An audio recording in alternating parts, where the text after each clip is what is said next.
Bueno, la Organización Mundial de Comercio debe de reformarse y para hacerlo necesita de todos sus miembros sentados alrededor de una mesa.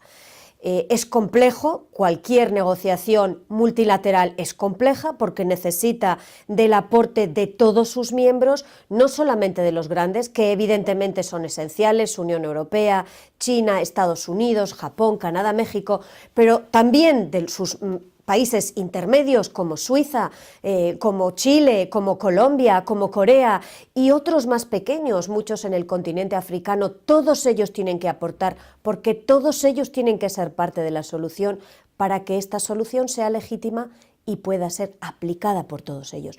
Lo que sabemos de la economía del siglo XXI es que no vale con soluciones unilaterales o bilaterales, necesita de un multilateralismo más fuerte.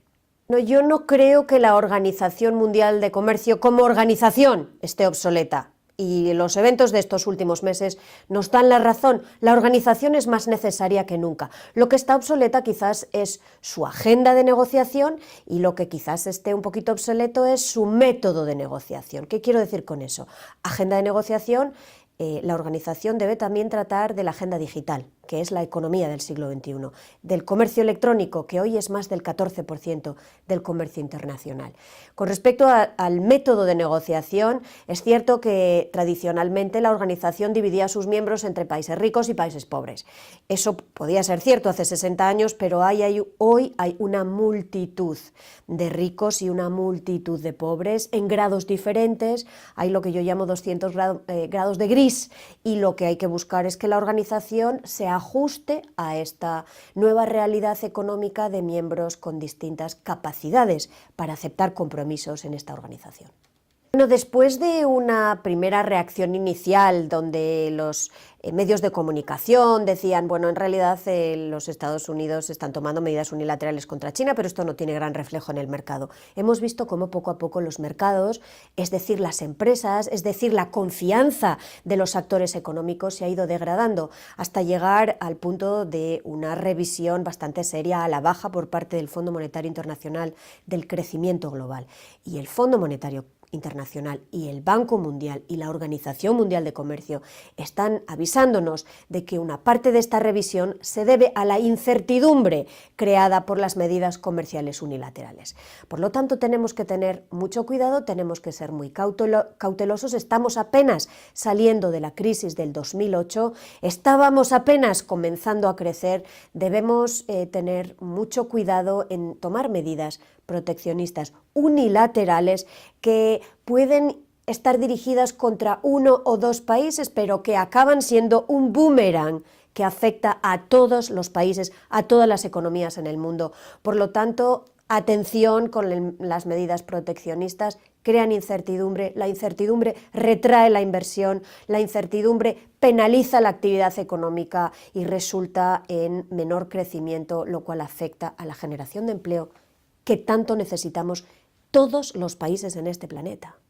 Bueno, yo creo que hay que mejorar las reglas que rigen el comercio internacional, hay que ponerlas a punto, hay que ajustarlas a la realidad de una economía que es la del siglo XXI, nuestra economía de hoy.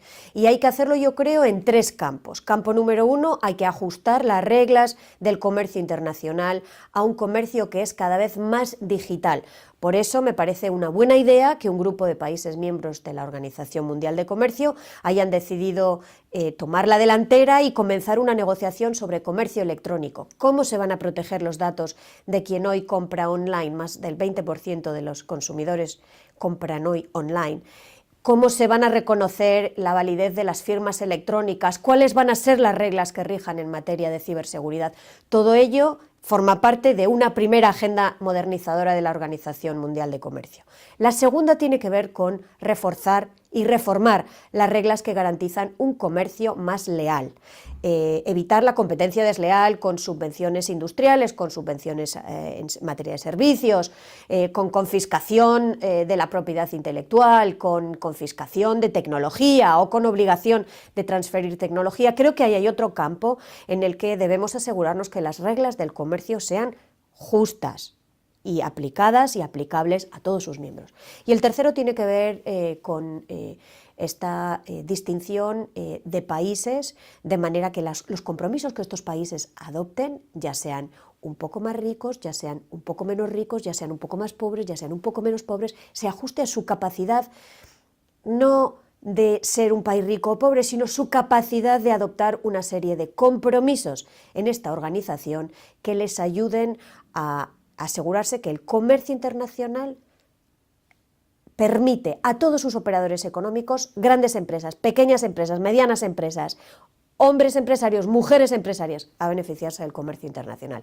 Un comercio en realidad más incluyente de todos los actores económicos en el mundo. Bueno, yo creo que ha quedado bastante claro de todos los estudios económicos que se han hecho, y a veces tenemos que ser serios y mirar lo que nos dicen los estudios económicos, porque no se pueden equivocar todos a la vez. Lo que nos dicen todos estos estudios es que un Brexit sin acuerdo entre Europa y el Reino Unido va a tener consecuencias terribles para los dos, muchas para el Reino Unido, pero también para el resto de la Unión Europea, porque el grado de imbricación de las economías de la Unión Europea es tremendo, es la imbricación más fuerte que existe en este mundo, más allá de la imbricación que pueda existir dentro de las fronteras de un país. A efectos de comercio internacional, a efectos económicos, el Reino Unido y el resto de la Unión Europea son como un país, están tremendamente integrados. Por lo tanto, para desintegrarlo hay que hacerlo de manera pactada,